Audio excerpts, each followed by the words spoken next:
wanted to happen when we were so hands-on and directing wasn't happening, and then when we took our hands off, we had the opportunity to really practice in our coaching, and we had the opportunity to really grow as coaches during these last weeks. So now we want to talk a little bit about being able to compare student learning portfolios with the ASC learning outcomes, because we thought that it was really important not just to see that students are succeeding through entangled learning in what the entangled learning says is a positive and successful weight, but to be able to weight that against something else, and we thought that the ASC was a good way to do that. So you guys can take a look at these. I'm sure a lot of you are familiar with them. So what Abby and I did is we read through student portfolios, and we went through each outcome and decided if that student's portfolio showed that they had reached these outcomes. And so we just really want to stress that the structure of the course was not pointed towards these outcomes. The students have never heard of these outcomes. There were separate outcomes for CU 1970, but a lot of the ASC learning outcomes were exemplified in their work. So there was a class average out of those 6 outcomes, 5.04 were demonstrated, which is pretty remarkable. 11 of the 21 students demonstrated all of the ASC learning outcomes. The highest community average was 5.67, and the lowest community average was a 4. And even within that lowest community average, there was a student who made a 6 and a student who made a 5. Yeah. So here's just kind of a breakdown. There was one score of a 0, and that was a student that just didn't turn in a learning portfolio. There was one score of a 1. 4 was also a score that one student had. A number of students had a score of 5, and the majority had a score of 6. And now we want to talk a little bit about, while we were reading through the portfolios, we saw some pretty profound statements that we wanted to share with you guys.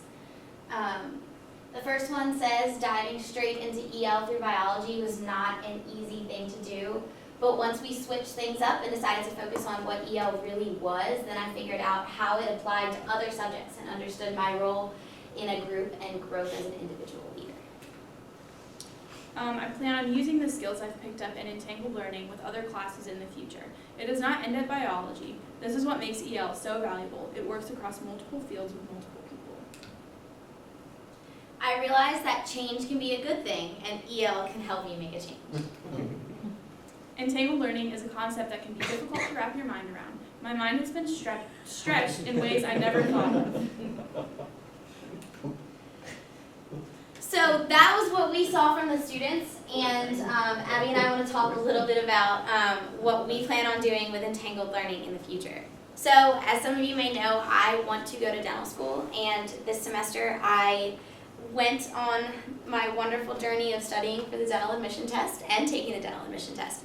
And what I was able to do was apply the deep learning cycle to my studying with the dental admission test. So I took a solo endeavor. I probably shouldn't. I probably should have at least had a study partner, but I took an endeavor. I took a course online, and I did all these practice problems and these practice tests. And what I was doing when I did it was I would take a section of the test, and I would go and review, and everything that I missed I would write down, and I would write down why I missed it, and subjects that I needed to brush up on, and areas that I needed to relook at. And going through the deep learning cycle, I mean, I don't even know how many times I did it, because I did it every single time that I took a practice test. And I stand by the fact that I would not have done as well as I did on the dental admission test if I did not apply the deep learning cycle to it. So what I want to do to help others when they're studying for their pre-professional test is, I mean, it's not just the DAT, it's the MCAT, it's the LSAT, it's the GRE, all of that kind of stuff. I personally believe that entangled learning can be applied to studying for these tests, and I want to work on a way to find a group of students who are studying for the DAT, and I want to entangle them and be their coach, and I want to show them that there are resources out there, and they can self-motivate themselves, and they can regulate themselves, and they can use the deep learning cycle too. And not only will studying be less intimidating, but it'll be it'll have a social aspect to it as well, and hopefully it'll be more fun than what I had to do. In my plans, I'm going to be studying abroad in the fall in Spain. And my number one priority while I'm over there, yes, I will be taking classes, but I really want to embrace the culture, because I'm the kind of person where if I had the choice, I would just sit up in my room and work on my classes the whole time. But if I'm in Spain, I can't do that, obviously, or I shouldn't do that. So what I want to do is branch out, and besides the people that are going on the program with me, I want to meet some of the local people. I'll be staying with a host family, so use them to find other connections and create this web of people, a community essentially, that I can fully embrace the culture with and fully understand what it's like to live in Sevilla, Spain. And that's my ultimate goal, and I'm going to use Entangled Learning to form that community, and then I will definitely be documenting. I'm going to take a ton of pictures and reflecting on what I'm learning about Spain, what I'm learning about myself as a learner, what I'm learning about myself as a person, as an individual, because I think it's going to be a huge growth experience, and I think Entangled Learning will really help me to embrace that growth. So I'm excited about that. And then finally, we wanted to say that we value our coaching community so much that even though we're completed with CU 1970 and this semester, we are going to continue our community on through the summer, and we're going to focus on being able to creatively explain what Entangled Learning is. Abby and I will be working on online modules that are going to explain different pieces of Entangled Learning for students to use whenever they're struggling. Yep. And we're also going to be working on a book, or an outline for a book, along with Laurel and Paul about Entangled Learning, what it is. So that'll be really interesting as well. We're looking forward to that. So there's much more to come. But for now, do you guys have questions for us? Yeah. I always do. How many students are in the 1970 class? 21. 21, okay. And those students, as you said, you're not sure what will happen, like do they become coaches, do they just let this stretch out into their other arenas of their life? Have you had Some of them have expressed interest. Okay. There's one that's going to be, he's going on to be an SI leader, because he feels that he can really help the students that'll be in his SI sessions with self-directed learning in that sense. There's one student who's studying abroad in Dominica. I read her portfolio, and she's excited because she's going to use Entangled Learning while she's there. She's already discussed, she's doing it with a research group, and she's already discussed with them what Entangled Learning is, and they're all willing to try it. So I mean, there's a lot of promise for Entangled Learning through them. Yeah, and I talked to one community, and they said that those of them who are taking organic chemistry next semester are going to make a community and use it. So unlike Carrie, you got no negative feedback, or did y'all do a similar assessment? I think people at the beginning of the semester, they didn't understand it, and on a lot of their quotes, you'll notice that they said after the shift or after that, and that was the reset that we were referring to earlier. So I think a lot of them, it was just confusion and frustration and a lack of understanding. I think once they really came to understand what it was, and they applied it. Yeah, I think that they realized the potential, and even ones that aren't going to carry it over, I think they see that there was a huge benefit to it. And I haven't talked to anyone who didn't say that they learned a lot about themselves. So I mean, I think that's a component amazing. That's not spoken about very much. Yeah. That's not discussed. Self-revelations are no, and I think that's a really important part of college. And I think if Entangled Learning can help bring that into it, I think that's really important. Yeah. But in a times factor, but this is so relevant. Do you think the sequencing is important in terms of the topic of interest? Like for general biology, this is paired with it, especially first semester. Do you think the topic need not, or should or should not be a biology topic or a learning, or what should be the domain of the topics that you think that they form around? We had mixed reviews on this because when we were getting participant feedback from this, some of them said that they really wished that the first part of the course had been entangled and they were learning about entangled learning concepts within their communities. They were setting out to learn about entangled learning. And others said that it was good that they started out with biology because they went through the whole cycle and they did everything correctly, but they weren't really understanding why they were doing it until they got the entangled learning. So then when they started practicing within their groups and entangled learning became their practice, the light bulb clicked. So I don't know if the light bulb would click if they had entangled learning first. I don't know if you agree with that or how you feel. Yeah, you kind of said it. I think there's a degree of comfort that goes with having a topic kind of declared that you start off studying so that you've got a place to start for. Most people trust their instincts very well yet of like, I don't know, I don't want to learn. As a follow-up to that,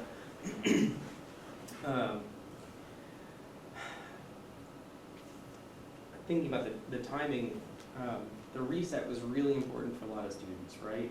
And it was important for you guys learning about what it was like to be a coach and lower all leading the class. I'm sure, would you, thinking forward, start with the reset, so to speak, and start with post-reset kind of material, or do you think that it's a necessary transition that needs to happen during the CU course? I think that introduction into entangled learning and those instructor-led courses at the beginning, some of them are necessary. Like explaining what entangled learning is, I think it is necessary. But I think that the reset button could have been pressed at week 3.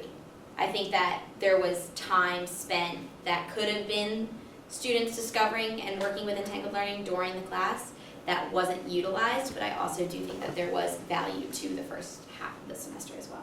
It just didn't need to be as long as it was. Well, you know, what's nice about what happened was that it happened so organically is they were hungry for something different.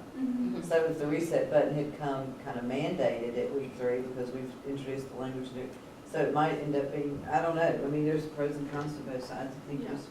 And I'm hearing different things from SI leaders in my course too. Some say, I really wanted to have entangled learning explained to us at the very beginning of the semester so I would understand what we were doing and why we were doing it and what the format was. And others say, you know what, it's great just to be thrown into it and immersed into the model and the culture, and then to explain it later on, oh, this is what you've been doing. So I'm not sure if there's a right answer. Yeah. I think different people just have different feelings, they learn differently, they feel more comfortable with different things. So I think that's kind of just an individual basis, and it's hard to say what's right or wrong. I don't think you can do that necessarily. But ultimately, you have to structure the course, right? I mean, Right, you've got to right. come up with, I mean, theoretically, at least you've got to come up with at least a rough outline for the syllabus and outcomes and things like that. So Yeah, and kind of where That's- the reset button took place was after students had completed their first monitoring or deep learning. So they had completed one cycle through the deep learning cycle. So it was kind of like, so what do we do now? So it was a good place, and now that I think about it, it could have been a necessary 8 weeks to get there. Do you think my students actually learned to EL from my class? From your class the first semester, From fall? I think that your students were more confused and more frustrated than confused. More frustrated with it than confused.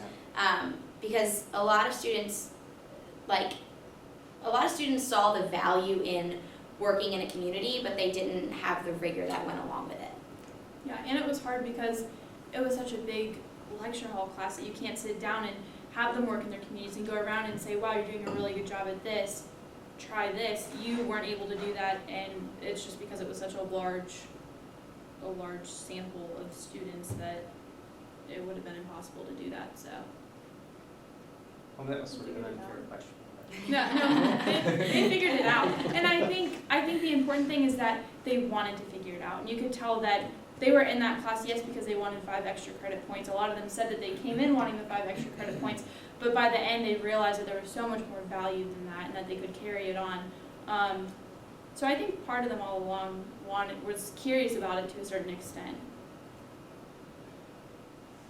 Thank you. Yeah.